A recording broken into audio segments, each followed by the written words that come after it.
सभी का मंगल हो। नमस्कार। परसों मेरे एक परिचित आए। बातचीत में उन्होंने अपनी एक एक कहते हैं ना दिल की टीस को उजागर करा। अब उसको जो भी बोली उनकी बातों बातों में, तो वो ये बोले कि देखो, उन्होंने किस्सा बताया और उन्होंने ये बताया कि एक सज्जन जो कि वास्तव में सज्जन, वो पूरी परिवार सज्जन, उनकी बेटी का रिश्ता भी उन्होंने करवाया इसी नाते से कि उस परिवार से उनको मतलब एक गहरा लगाव था। हालांकि फिजिकली मिलना उनका बहुत कम होता था, लेकिन फिर भी लगाव बहुत ज़बरदस्त था, क्योंकि वो सज्जन जो थे, जैसा उन्होंने मुझे बताया, उनके पिता जो कई वर्षों पहले स्वर्गवासी हो चुके, उनके हाथों में मतलब कहना बहुत लाड़ प्यार से वो उनकी गोदी में खेलते थे। फिर थोड़े बड़े हुए वो उनके साथ मतलब सभी अच्छा। तो वो सज्जन बोले कि मैं और मेरा परिवार, उस परिवार में उनका नाम लेते ही या उस परिवार के बारे में याद करते हम लोग आत्म विभोर हो जाते हैं। और बोले कि मैंने उन सज्जन को ये बोला, मतलब जो सज्जन मुझे बोल रहे थे, मेरे परिचित मुझे बोल रहे थे, वो बोले मैंने उन सज्जन को यही बोला कि देखो, मैं आपके परिवार का नाम सुनते ही, आपके पिताजी का नाम सुनते ही हम आत्म विभोर हो जाते हैं। सबके सब आपसे इतना लगाव है। हमने तो ये जो रिश्ता भी करा, ये भी ये सोचते हैं कि जो उन्होंने इतना लाड़ दुलार हमारे को करा, तो कहीं श्रद्धा सुमन स्वरूप हमने एक अपना छोटा सा कर्तव्य निभाया और कुछ भी नहीं। क्योंकि लड़की को जो परिवार भी मिला वो बहुत अच्छा मिला, बहुत तगड़ा, उनसे काफ़ी ऊंचे लेवल पे। खैर चलो, हर लड़की का भाग्य अच्छा होता है और होना चाहिए। यहाँ पर बात ये आती है कि वो एक चीज़ पूछने के लिए मेरे परिचित के पास गए, ऐसे आपस में, क्योंकि अभी बिचौलिए तो वही हो गए, परिचित ही। तो बोले कि भाई आप क्या कहते, ये बताओ कि ये जून के महीने में जो सगाई कर रहे हैं, तो ये तारे वारे डूबे हुए हैं, सब कुछ जैसा भी मतलब उनका था, मई जून में, मुझे सही ढंग से याद नहीं, मई में था जून में, जो भी हो।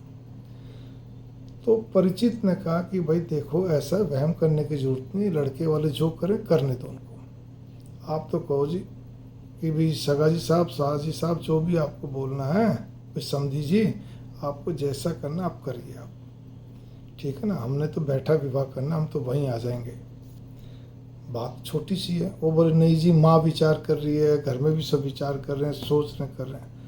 तो परिचित क्योंकि थोड़ा स्पष्टवादी भी है, थोड़ा सा जैसे भी था, खैर उसने ये की बात कही कि देखो भाई, ये वहम रखने की जरूरत नहीं, सारी ज़िंदगी वहम रखना, कई बातों को मतलब घना ही किंतु परंतु करना, उसका मतलब वहम होता ही है, ठीक है ना, कुछ ज़्यादा ही, जरूरत से ज़्यादा।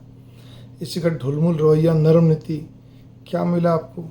आज आपका बिजनेस भी बंद हो गया। अगर 10 कारण होंगे तो उसमें से एक कारण ये भी है, आपका ढुलमुल रवैया, नरम नीति और मतलब कन्फ्यूजन में रहना, उसी को वहम बोलते हैं। किंतु परंतु में रहना, हौच पौच रहना, सोचते सोचते क्यों करना। उन्होंने उनको अच्छी तरह से वाली बात समझा दी, स्पष्ट। अब चलिए, सगाई हो गई, सब कुछ हो गया। कोई हफ्तों बाद उनका फ़ोन आया होगा उनके पास। देखिए, मेरे परिचित मुझे बता रहे हैं, इसलिए मैं आपको एक इसके अंदर आपके लिए क्वेश्चन भी छोड़ रहा हूँ, प्रश्न। तो वो बोले कि मैंने उनको वैसी बातचीत थी, मैं क्या बात भाई, बहुत दिन के बाद फ़ोन करा। बोला जी मुझे आपसे डर लगने लगा, डर भय लगने लगा। अब परिचित बोले जी उस समय मेरे तो बहुत ज़ोर से झटका सा लगा कि ऐसी क्या बात कर दी, मैं तो कुछ कहा भी नहीं, करा भी नहीं। तो बस बोला, हंसते कहा चलो कोई बात नहीं, आजकल तो घर में स्त्री और बच्चे भी नहीं डरते, कोई तो मेरे से डर रहा है। तो कौन बातचीत करके रख दिया। लेकिन वो जो चीज़ थी ना, वो उनके बड़ी कचोट सी गई। अब वो मेरे को बोले, बताओ रवि भाई साहब, आप ही बताओ इसका क्या मैं करूँ, मेरे मन से निकलती नहीं। मैंने एक ही चीज़ कही, भाई आपने क्या कर दिया ऐसा? बोले कुछ भी नहीं करा। फिर बोले मैंने मनन चिंतन कर, तो मैं तो खाली स्पष्ट बोला कि भले भी वो उनको समझाया होगा उन्होंने, जो भी कुछ, मैं तो स्पष्ट बोला और मैंने कुछ भी नहीं करा, उसके लिए तो करा ही करा। बल्कि उसको तो अपने मित्रों में, अपने रिश्तेदारों में, अपने परिवार में तो ये कहना चाहिए कि वो स्पष्ट, कोई क्या कहते हैं स्पष्ट का कि मतलब स्पष्ट तौर पे कहना चाहिए कि देखो वो लोग हमारे नाम से कितने आत्म विभोर होते हैं। परिचित बोला, मैंने उनको बोला हम लोग तो आत्म विभोर होते हैं आपके नाम से, ये तो कि एक हमने कर्तव्य पुंज मतलब एक निभाया, छोटा सा वो भी श्रद्धा सुमन स्वरूप, लेकिन नहीं, वो उनके गले नहीं पड़ी। तो मतलब एक भाव यहाँ पर ये आते हैं, सज्जन वो भी अति सज्जन, ये भी अति सज्जन, सज्जनों में कमी नहीं, लेकिन एक संकुचित विचारधारा का, जिसने आत्म विभोर प्रशंसा वो नहीं पकड़ी, लेकिन उसने स्पष्ट बोल दिया तो उसको पकड़ के बैठ गए। ठीक है ना।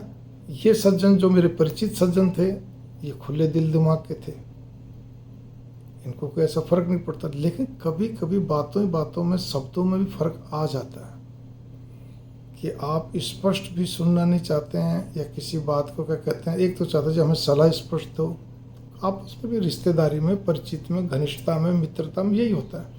हम किसी अनजान पे भी जाते हैं, वो चाहे प्रोफेशनल हो, नॉन प्रोफेशनल, तो भी कहते हैं भाई साहब, डॉक्टर साहब, वकील, आप हमें राय एकदम स्पष्ट दीजिए, ठीक है ना, हम कोई दिक्कत नहीं। तो यही चीज़ होती है। तो इसीलिए संकुचित विचारधारा कभी नहीं रखनी चाहिए।